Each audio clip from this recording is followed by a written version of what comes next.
Hello, Duncan Crawford here. Welcome to Top Class, where we're talking about artificial intelligence. Is AI in the classroom a force for good or a potential threat? Will AI support teachers and make student learning more effective, more accessible, more inclusive? Or is it largely hype? In this podcast, we're going to explore the potential benefits and risks. Already, AI learning bots and other AI tools are being used in classrooms across the globe. According to one estimate, AI in education will be worth $6 billion this year alone, and it's expected to be worth a lot more in the years to come. So, amidst all the questions about AI's impact, we can say with certainty it is big business. I'm joined by two AI experts to discuss all of this. Wayne Holmes, Associate Professor at University College London, UCL, who's an expert on AI in education. Thanks for joining us, Wayne. It's very good to be here. Thank you, Duncan. And Adeel Khan, a former school principal in Denver in the US and founder of MagicSchool, an AI platform to support teachers and students. Hello, Adeel. Hi, Duncan. Thanks for having me. Thank you to both of you for joining me. To kick things off, Adeel Khan, if I can start with you. I presume you think AI is a benefit to education. Tell us a bit about your MagicSchool platform and how it works. Yeah, I am definitely on the side that AI can be, when used responsibly, an incredible benefit to both students in their learning as well as teachers in their work. MagicSchool is a platform that began as a platform simply to assist teachers in their day-to-day work. It's the first technology that I've seen as a former teacher and principal that can really make a sizable impact on teacher workloads. We know that teachers are overburdened and overworked. Teacher burnout has been a thing that I have known has felt like an intractable problem my entire education career. And MagicSchool can help you get a start on things like your student support plans for your students with special needs, differentiating instruction for work in the classroom. MagicSchool can help you do this really, really quickly and easily. Get ideas for lesson plans, get ideas to make classroom instruction more relevant to the students who are in front of you, personalize the instruction to your context, your students, their ability levels. AI has this really remarkable ability to help us do things that we know as educators we've wanted to do for our students for forever, but have maybe not had the time or resources to be able to do. We can now do that, serve our students better, and also save time as educators. And the second part is, AI is going to be a growing part of all of our lives, whether you're an educator or not an educator, in the coming years. And it's important that students have what we kind of call AI literacy. They understand, what AI can be useful for as a tool, and they understand how it works to their benefit, understand its limitations, understand how to use it responsibly, as well as understand how to make sure that it's not replacing their thinking, which right now, a lot of schools are in this binary yes or no. We're going to let our students use AI, not let our students use AI. And as we know, there's always a lot of gray in between. And we take the stance that AI can be really valuable in a student's environment if it's done really responsibly and doesn't replace their thinking. AI is, quite frankly, not in a place yet where it should be doing that. And then two, that's not what it's most valuable for. It's most valuable for helping you become more creative, helping you have a thought partner, helping you find information quickly. There's a lot of really valuable use cases in a student's world, and there's a lot of ones that are not particularly valuable. If you have it write your whole essay for you, you're not doing a lot of thinking. Let's bring in Wayne Holmes from UCL, because Adeel there outlining some of the potential benefits of AI. And there's certainly lots of different types of AI and the ways it can be used in the classroom. But overall, Wayne, do you think AI is a benefit to education? Well, I want to start by saying I don't know Adeel's platform well. So anything I say is not a comment on his work at all. But I have to say I'm still a bit skeptical. Two of the claims that Adeel made, I think, are really interesting. One was that we can use AI to save teacher workload, and the other is we can use AI to personalize the learning. And the irony is that both of these claims have been made by technologists and psychologists for nearly 100 years. And the reality is it's never happened. Now, the argument is that, well, we now have AI, so it's going to change things, right? Because AI is able to do things that we've never been able to do before. But I'm not convinced. I think the saving teacher workload thing actually will translate as we help teachers stop doing one type of work, but we just send them off to do a different type of work. And so actually there will not be a significant positive impact on their workload. The personalized bit I find really strange, because the vast majority of teachers that I know, they personalize their learning moment by moment when they're interacting with their students. That's what they do. They're professionals. And the idea that the tools can come in and personalize, I find quite worrying. I just don't believe it. All the 50 years research of AI in ed has, to a great extent, focused on these two things: workload reduction and personalizing learning. And the personalizing learning, what they mean by that is actually personalizing the steps that each individual student goes through according to their abilities and interests, etc. But the whole purpose of that and the way they all work is to take students to the same destination. So it doesn't really personalize it for the individual student. The focus is on things like efficiency, etc. And the final thing on the personalized learning, there's very little evidence that personalizing learning is good, is something to aim for. It undermines the social context of the classroom, for example. So I think these are big issues that we need to keep discussing, but the evidence really isn't there yet. So from what you've just said there, Wayne, do you think AI should be used in the classroom at all or not? Yeah, I'm more than happy for AI to be used in the classroom. I'm not against AI. What I'm against is extraordinary bad AI being used by some bad players to do bad things in education. And the problem is that there's an awful lot of that around. And that's what I'm against. So I think there are opportunities for students to take advantage of these tools. And something that Adeel did mention was AI literacy. And I think that's absolutely fundamental. So Wayne has outlined a number of issues there, Adeel, about why he believes there should be more of a conversation about whether AI should be used in classrooms at all. Where do you stand on this? Do you think there is enough of a consideration about the risks? Yeah, I mean, I would actually agree with most of the things Wayne said, despite starting and leading an AI platform that's used by, 1 million+ educators around the world who espouses that AI has a place in the classroom. I think Wayne's points are really well made. And I always like to tell people, like, when I was a principal, we used nearly no educational technology tools when I was a principal in my school. And that was based on the fundamental belief that it wouldn't make that big of a difference. And, I still needed my kids to be able to write well. I still needed my kids to be able to do the things that they were going to need to do when they got to, whatever their post-secondary outcome is, which for most of them was college.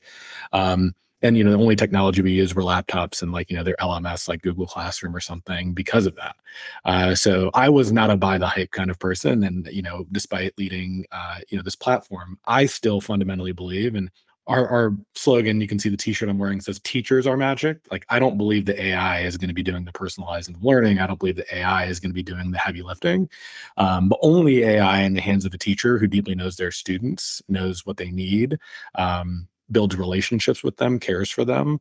AI in that kind of educator's hands is going to, I think, be a superpower and something that can make their work and their life meaningfully easier. Your question around risks, we do a lot to make sure that we name the risks for teachers before they join the platform. So, before, if you sign into the platform, it's free to sign up. You get like a best practices warning, one saying, you shouldn't outsource your thinking to AI. You should be doing the thinking, and you should be outsourcing some of the doing to AI and directing it in the ways that you need it to do the work that you need it to do for you. And then you should also take another step of reviewing it, make sure it's contextualized, make sure it's factually accurate, free of bias, and actually is useful for your students.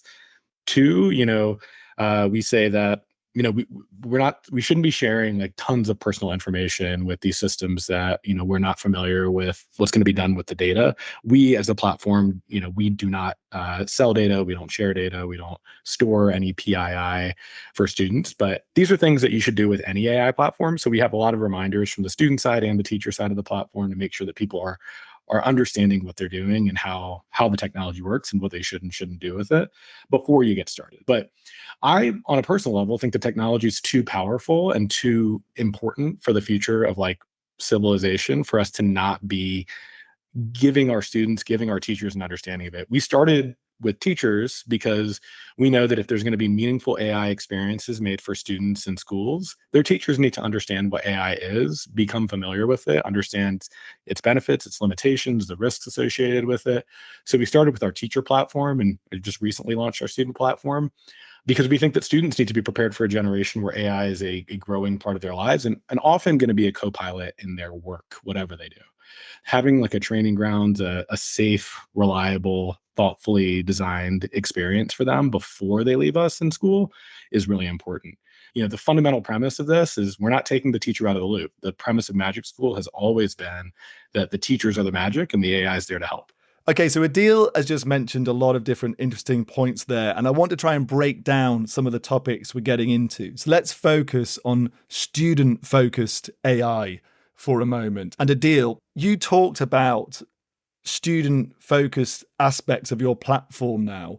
Who decides on what the curriculum is? Who decides on the topics and the method of teaching, for example, and what is it based? So our AI platform is meant to be like kind of a playground for students to be able to explore all the different use cases that AI can be meaningful for in their jobs, which would be being great learners and students in the world. So the way the platform works is a teacher decides, what do I want students to be able to do with AI in conjunction with this lesson that I'm building?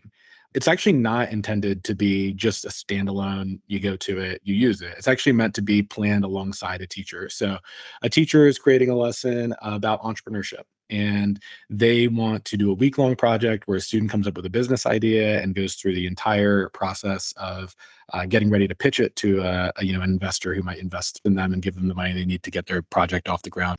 The teacher would then, on their dashboard, see, okay, I'm going to go to the student platform and see, what would be valuable for students if they had AI to work with. What types of tasks would this AI do to help them in reaching their goal of creating this business plan and getting ready to pitch this to investors? So they might use the open-ended chatbot tool that has a couple guardrails on it. They might use the 5 ideas tool that gives students additional ideas or helps them deepen their thinking on the ideas that they've already had through extended questioning.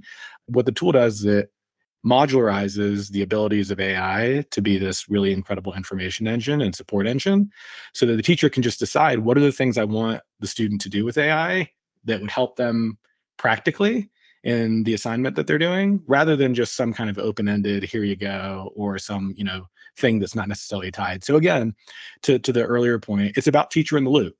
If it's not intentionally built into your lesson as a teacher and you're not thoughtful about what you want your students to learn, it's not going to be meaningful.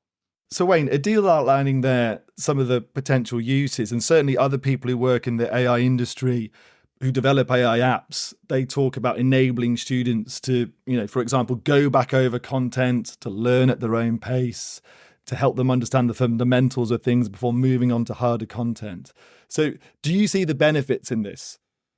I think we need to take a step back because, when we're talking about AI today, when most teachers and most policymakers are talking about AI today, what they're talking about is ChatGPT and other generative AI tools. And what they're not aware of is the 45 plus year history of the development of AI tools in classrooms. So over the past year, we've seen an explosion of tools built upon the generative AI platforms that are being sold into classrooms. But, go back 18 months, and I could have given you a list of 30, 40 different multi-million-dollar funded companies around the world that are selling their products, their AI-enabled products into schools, often with the support and funding from government. So, AI is pretty complicated in the range of things it can be used to do. The vast history of those tools, however, is, as you mentioned at the beginning of this, is student focused. So the idea is it's the tool that attempts to do the teaching. And that's where, a lot of the research focus has been. But the problem with that is it, by definition, is about taking on board teacher functions. If it's not doing what a teacher is meant to be doing, then why would they be selling it and buying it and people be buying it? And I think that's a huge problem, because actually it's the system that decides what the student should do next. And the teacher might have the choice, do we use this tool in the classroom or not? But very often, once they've made the decision to, they lose pretty much most of the control. To play devil's advocate, if students are struggling and these kinds of apps can help students have another go at learning certain skills, such as maths, so they master the concepts and become proficient, as opposed to some students, for example, struggling in class and the teacher then potentially moving on to another part of the curriculum, and then certain students fall behind. Can you see the benefit there of those kinds of apps? Yeah, for a student to use on the bus on the way to school, probably, it could be really useful. Where I find it problematic, when the entire classroom of students are just getting on, ignoring the other students to the left and right, and just focusing on the computer, I think that's where it becomes a problem. The issue that we have is that very often students are not making the progress they're capable of, right? We all agree that that is a problem. The question is, how do we go about doing that? And one of my concerns is that while the AI tools might have certain benefits for certain students in certain circumstances, it's when it becomes, the overarching way in which we're going to, quote, solve the problems, which I just don't think it happens at all. And it's a way that policymakers can say, hey, look, this is really exciting. I can say we've invested in AI, put that into classrooms. I'm not going to be around long enough to worry about whether there's any evidence that these tools actually done anything worth doing. And instead of actually investing money in teachers and teacher professional development, that for me is a huge thing. Adeel, one criticism is that this is new technology. It's being trialed in various classrooms, particularly in the United States. And the criticism is that kids are being treated like guinea pigs, and we don't really know what the impact's going to be. How do you respond to that? That's a great question. I think that I don't know that we were putting this in front of kids before we're putting it in front of anyone. ChatGPT 4 has been around for nearly a year and a half. It's the most used consumer platform ever, fastest used consumer platform ever. So therefore, it has massive kind of usage and battle testing before students have touched the stuff. So I mean, while it might feel fast, and while there is a lot of usage of AI, there are still a ton of people who are yet to adopt it. But I would actually say the risk is in the other direction. So the example I always give is when I've been an educator for the last 16, 17 years. And laptops were being used in the professional world. Computers were being used in the professional world for decades. In any professional job, people were using laptops, they were sending emails, and it was decades before schools got one-to-one laptops for students. And that was not preparing them for a future that they were going to be engaging with. I don't think anybody looks back on that and thinks that, oh, we moved too fast on computers and technology and the internet. Everyone looks back at that and thinks that was an inevitable technology that everyone was using, and we didn't prepare students for a future that they were going to be using these tools all the time. So I just think that we are now, the education system has a little bit more of a memory of emerging technologies that have gone from we're unsure about this to inevitable very quickly. And there's a lot of school and district leaders I talk to who they actually tell me that exactly. They're like, look, we understand this isn't perfect. We understand that there are things to be that we should be concerned about, we should be careful about, but also we don't want to be 20, 30 years behind like we were before when it came to laptops and the internet. And we want to be on the forefront of this because our kids deserve it. And I would say that's the way I think about this, is that if my students weren't using AI in the classroom, then who would be when they get to college?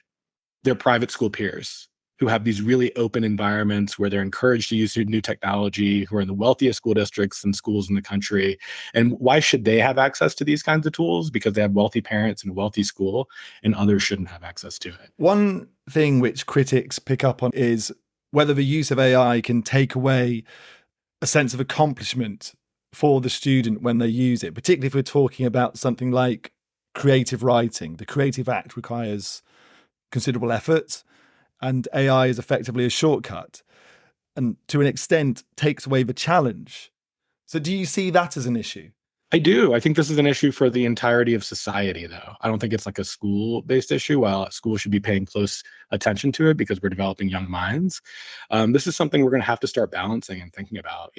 I face this battle in my work every day, right? I always want to think to myself, well, I'm struggling with a challenge right now, and should I just go to ChatGPT and get a quick answer to this and see what it thinks? Or should I take a couple shots at this myself and then combine my thinking with ChatGPT or another AI system? I think that that's like the ability to oscillate between them. But I do think we can probably agree in this call that this is the worst the technology will ever be. It's going to get better and better over time. So that question is going to be a harder and harder question to answer. If it is more creative than me and it is smarter than me, or even on different levels, that's like an ethical, a massive question we're all going to have to be thinking about and debating. And we need to equip our students to have that conversation. They have to have that debate. They have to understand both sides. They have to have used AI to have built literacy around AI in order to have that conversation. You can't have that conversation. You can't debate that topic if you don't know what AI is. You've never experienced its power. Wayne, looking at the same question from another point of view, is it really desirable for students to spend hours and hours staring at a piece of paper, for example, as opposed to them using an AI writing tool that gives them more time to think about the writing and learn while they're doing it? Well, again, I want to reiterate, I'm not against the use of AI in education, and I recognise that the genie of generative AI is out the bottle, and we'd be crazy to prevent our students accessing it. And in my own teaching, I don't prevent my students using it. But I think there's huge problems. I think firstly, this notion that it's only going to get better. I don't buy that. It might get significantly better in 10, 20 years' time when a new paradigm appears. But I do not believe that generative AI is going to get better. It might appear better, but that's not the same as being better. And there's a lot of talk that, the amount of data that's been created by generative AI that's flooding the internet, that when it comes to building the next model, the problem is it's going to be trained on the data that a previous model has created. So there's the issue of model collapse that can happen here. So I think this notion that we hear a lot, that people think, well, it's early days, next year it's going to be even better than it was. I don't buy that. I really don't. I think that's a hugely problematic approach to take. But with regards to students using it in the classroom, using it to develop the writing, I think the thing is that, writing in particular, let's just focus on that. It applies elsewhere. But writing is a difficult thing to do. Writing is something that takes time, takes effort. It also is a way of helping us to think. I don't know about you, but when I write something, it's not fully formed in my head before I start typing on my computer. It's the process of thinking it through, looking at what I've written, changing it, swapping it about, checking something on the internet back and forward. And the problem is that when generative AI is sold as being something that will save time and short circuit that process, then I think there is a huge problem. And something we don't know is whether or not students and teachers will become over-dependent upon it in the near future. But the other thing is, I've spoken to teachers across Europe and elsewhere, and they think that by being careful with it, they can exclude biases. Well, no, you can't. There is no way you can exclude biases. They think that by using alternative tools, they can identify when students have used this to create their writing.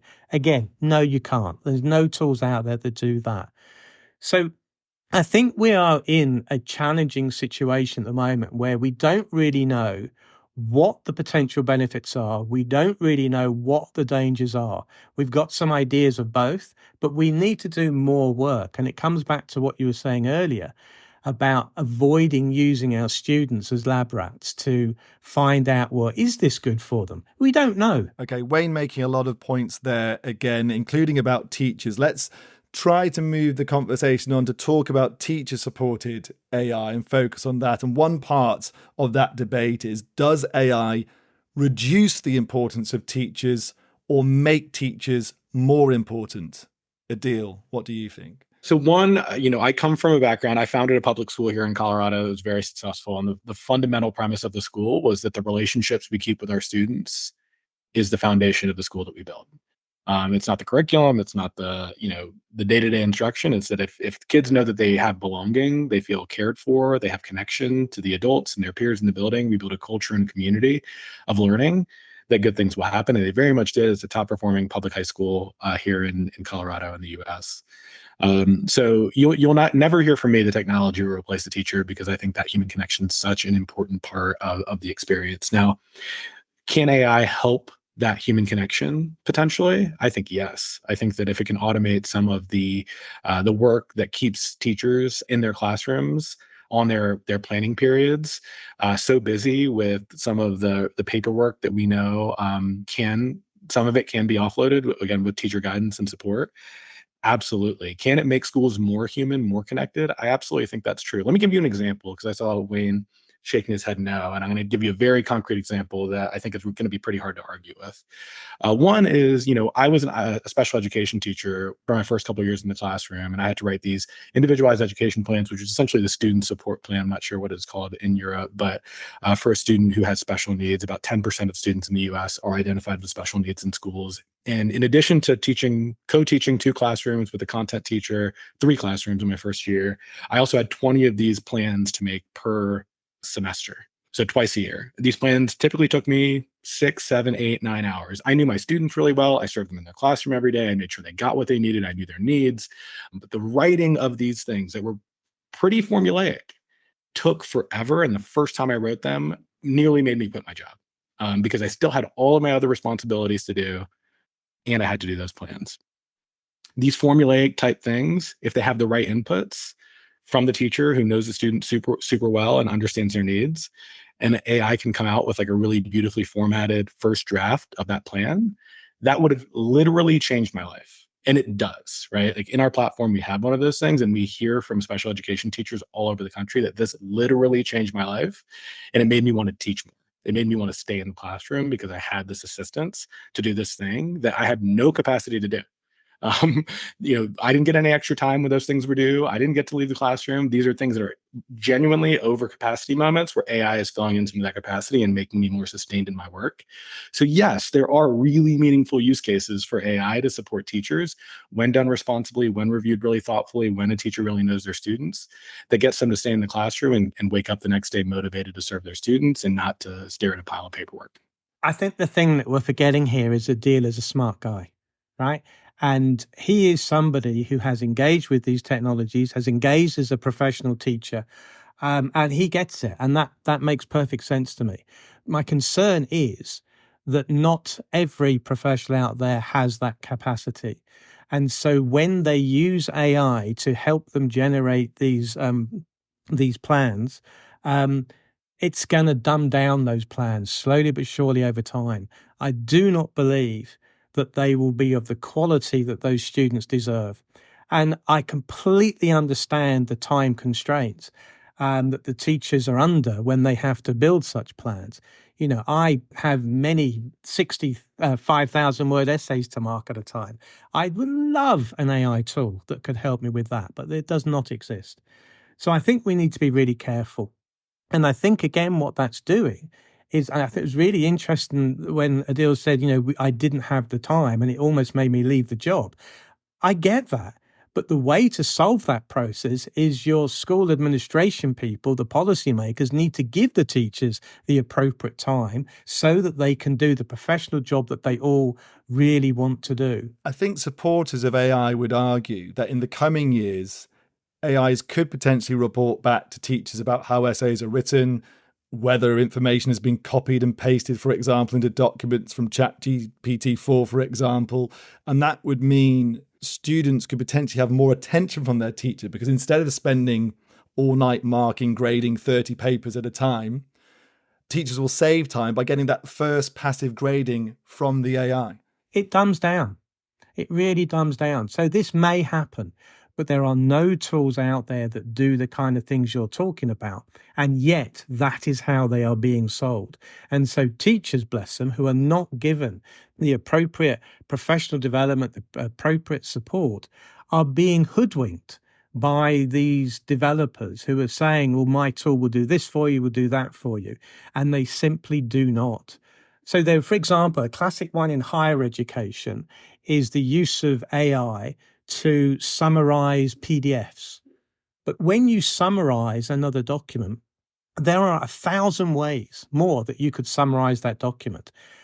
The tool that's doing its summary, how does it know what I'm interested in, what the challenges I wish to engage with? It can't. So it just produces one summary of 1,000 possibles, but produces it as if it's the summary. And so that's why I'm saying it's dumbing down over time. The quality of the resources being developed are getting worse and worse. Adeel, I want to ask you about AI literacy, which is one of the things Wayne raised there. Do you think that teachers are able to understand and know how to understand AI, given that many people don't really understand it, how it works? Our premise of the platform is that you understand AI and what it can be used for through doing authentic work with it.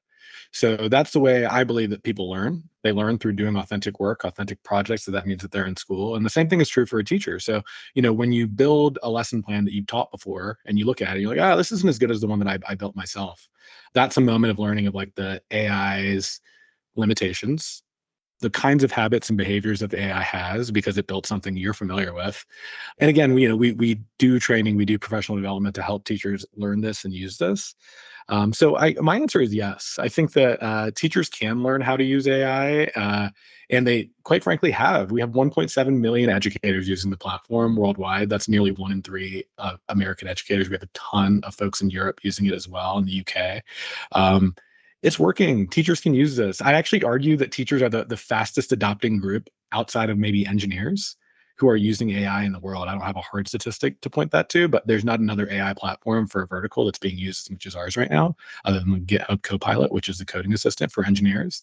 So, Sam Altman has said this in quotes. He said that I think AI's one of its greatest uses and its most ready use cases is education. And that's why, OpenAI has spent so much time like on this education vertical, because it is very ready for this kind of redundant information. We've taught a lot of the same things in school for a long time. There's a lot of things that we've done. That doesn't mean that it needs to remain that way. It just means that AI is actually in a pretty good place for these things, and teachers can become familiar really quickly. The proof is in the pudding, right? Teachers are using it and they're finding value. Who's responsible for ensuring the AI is giving accurate answers, that it isn't giving biased information or just generating rubbish? If conversations go into weird places or there's inappropriate content which the AI is generating, who's checking it's right? Does it solely come down to you, the company, or does the school have a responsibility? I think it's a combination of the company, the school, the educator in question. We think of this as a teacher in the loop thing. We're not going to give you a AI tutor that you use independently and just continues to drill you with the same questions. It's got to be a combination of everyone. That's actually the way that this is going to work for our lifetimes coming forward, right? It's going to be the responsibilities of OpenAI and Google and folks who are building these large language models to build them responsibly, thoughtfully. It's going to be responsible of us as discerning individuals to make sure that we're using it for the ways that we want to use it, and we're avoiding using it for things that we think are not useful. Wayne doesn't think that summarizing PDFs is. I might disagree with him, but that's okay. He can make his own choice on what's useful and what's not. But I think that's what it's going to be, an ecosystem of a lot of responsibility, and it's not that different from technologies we've seen before, like the internet. There are certain parts of the web that even your Google Chrome browser or your, Safari browser won't let you get to, because it'll tell you this is a dark part of the internet. You don't want to see this. This is unhealthy. And then you can make your own choices within that as well. Schools filter browsing for students on the internet in a way that they wall that garden. This isn't that different from the way that we've experienced any new technology. And I think we're going to have to do the same thing for this one. So Wayne, how should schools decide on what AI tools are appropriate for the classroom? Well, before I answer that, I just want to pick up on what Adeel said about the proof of the pudding is in the user base. I'm really sorry, that is not proof of anything. People drive too fast. People eat too much beef and fat. People smoke, right? People do a lot of things that are not necessarily good for them. So that's proof of nothing. What we need is really good quality evidence about the impact, not just on the efficacy of these tools in the classroom, but also on the safety of these tools in the classroom. What impact do these tools have on the mental health of the students who are using them? But not only that, what about the impact of these tools on the ecosystem of the classroom? Now, it may be positive, but it might break the relationship between teacher and student, student. My point is, I'm not saying that it's bad in any of those ways. What I'm saying is we do not know. And that's why this is still a big experiment that we really need to think about more carefully. And despite the impressive number base you have, Adeel, that proves nothing. I'm sorry. Good luck to you and your business, but it doesn't say that therefore these tools are good for the classroom. Certainly user numbers don't say much, but we have teachers telling us our fundamental thing, Wayne, is trust teachers, right? If we agree on that fundamental premise that we should trust teachers, They're telling us that this is something that's helpful to them. Who are you or me to tell them that they're wrong? I'm not saying that they're wrong. What I'm saying is they're not properly informed. So you quoted, I think you quoted. That's another way to say they're wrong, Wayne. That's another way to say I think they're not properly informed. They used the tool. They found it valuable. It was helpful in their lives as an educator. Saying they're not properly informed, they're properly informed. They used it. So they know whether or not this tool positively impacts on the outcomes of the students. They know that this tool has no negative effect on the mental health of their students. They know what the impact in the classroom is going to be in 5 years' time. My point is that evidence is not there. And that's what I'm saying. So we cannot just rely on the opinions of teachers, because teachers are daily being misled. I'm not suggesting that, Adeel, that you are doing any of that misleading, but you just have to spend 10 minutes on the internet. And, with OpenAI focusing on developing tools, their tool for the classroom, fills me with dread and fear, with Meta doing the same with the metaverse. I think that's what we really need to be very careful about. So I am not saying that teachers should not be using these tools in the classroom. I'm not saying that students shouldn't be using them. What I'm saying is we don't have the evidence that these tools are worth having, and we need to get more evidence. I think it's really important that teachers understand the potential impacts on human rights, on child rights. And one of the classic child rights that's very, very clearly stated in the UN resolution from, 40 odd years ago is that children should not be commercially exploited. My point is this, that virtually every single tool that's enabled by AI that's been used in classrooms around the world extracts data from the student's use of that tool and uses that data to build their business model. That is, by definition, commercial exploitation of young people. Teachers are not aware of this. They might be aware of how to write a decent prompt, but they're not aware of those other issues. And that's the balance we need to get in. Adeel, where do you think the balance lies at the moment, and do things need to change? Yeah, one, I think Wayne's point's well made. People need to really look into the way that the platforms they use are handling student data, and have a really keen eye for that. Our platform does not collect any product data from student usage of the platform as a principled stance on not doing that. I think that the way that I continue to think about this is if the premise of this new technology is that this is as big of a technological advancement, and some people argue it's a bigger technological advancement than the internet, right? We were 20 years behind on the internet and getting kids internet literacy and getting them to learn how to use that and use a computer. We don't need to be 20 years behind again. So while I agree with most of the points Wayne has made today, not all of them, but most of them, I think that Wayne could probably agree that we need to move more quickly, because this technology, again, genie's out of the bottle. We need to move more quickly in finding those answers about how to use this responsibly, making sure that students have awareness, literacy around this technology so they can be agents of their own lives in the future and agents of their choices in their lives rather than the choices of technology. And I think that that's a place that we can all agree is we want every educator I know, and this is true, your greatest hope for your students when they leave you after their time in your care is that they have agency of their own life. They have choices. They can make their own decisions.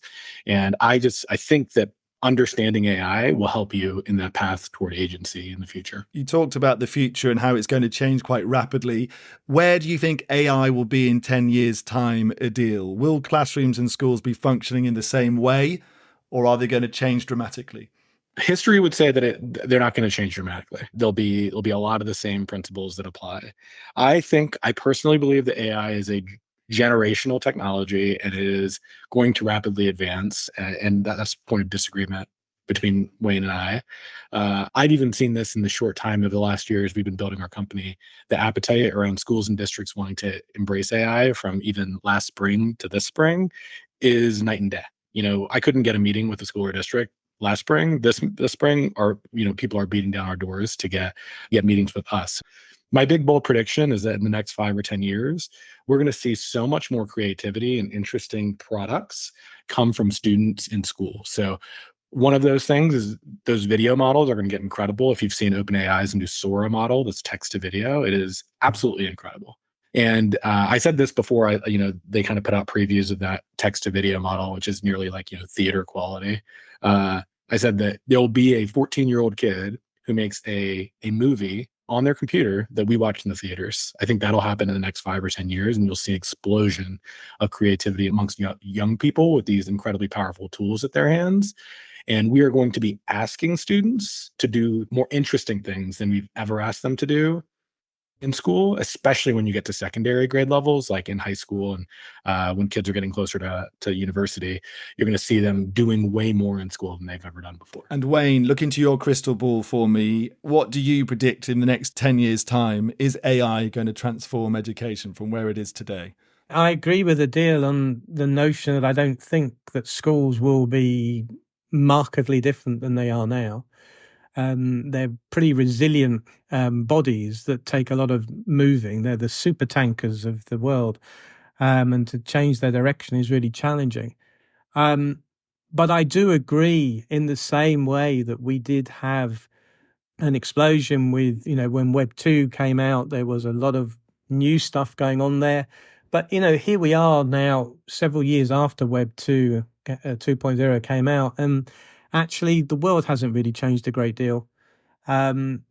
When we had the pandemic, everyone was arguing, well, this is changing education as we know it. It's not going to be the same after the pandemic.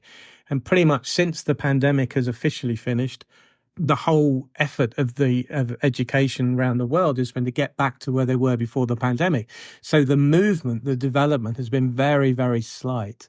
And I suspect it's going to be the same with these tools. We shall see. Now, we need to meet again in 5 years' time, Adeel, to see exactly how AI has developed. And, there's a lot of argument that this machine learning LLM model is actually hitting a ceiling and it's going to, eat its own self and actually going to collapse. The stuff that is produced by these tools looks amazing. There's no question. But it's what's underneath that I think is really important, and the inaccuracies and the mess. So we'll see. We will see. Thank you both for taking the time to have this conversation. I hope people listening have found it as informative as I have. It will be interesting to see whose predictions will be closer to reality in a decade or so from now. Thanks again to Wayne Holmes, Associate Professor at University College London, and to Adeel Khan, the founder of MagicSchool AI. To those listening, if you have a spare moment, please do check out other episodes of Top Class and join us again for another episode of Top Class soon. All the best.